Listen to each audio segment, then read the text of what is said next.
இன்னைக்கு உன் பையனுக்கு தெரியும் அவ பொண்டாட்டி எப்படி உண்மையா இருந்தானே. என் மருமக நடத்து கட்டதால மட்டும்தான் என் பையன் இறந்துட்டான்ட்டு ஒரு வாய்ஸ் ரெக்கார்டு கொடுத்துருக்காங்க. இதனால உங்க பொண்ணுக்கு எவ்வளவு ஒரு பாதிப்பு. எங்க பொண்ணுக்கு ரொம்ப அதிகமான உளைச்சல், அவளுக்கு பாதிப்பு அதிகமா இருக்கு. ஏன்னா வாழ வேண்டிய பொண்ணு.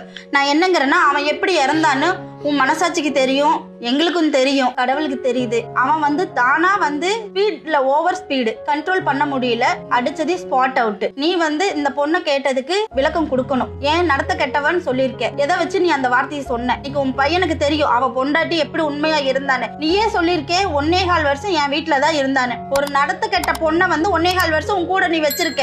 அப்ப உனக்கு தெரியலையா? அன்னைக்கு தெரியலையா அவன் நடத்த கெட்ட பொண்ணுன்னு சொல்லி? அன்னைக்கு உனக்கு தெரியலையா? 2 மாசம் தான் அவ வீட்டு விட்டு வெளியில போய் குடியிருந்தது. 2 மாசம் தான். 3வது மாசம் வாடகை கொடுக்கும் போதே பையன் உயிரோடு இல்ல, இறந்துட்டான். அப்ப உனக்கு தெரியலையா? இது வரைக்கும் கல்யாணம் ஆனதுல இருந்து தாய் வீட்டுக்கு கூட அனுப்ப மாட்டாங்க. ஒரு நாள் தங்கினது இல்ல இந்த பொண்ணு. ஏன்னா அவன் தனியா இருப்பான். அவன் வெளியில ஷூட்டிங் போனா மாமியார் தனியா இருப்பாங்க. அப்படிங்கிற ஒரே காரணத்துக்காக கூடவே தான் வச்சிருந்தாங்க.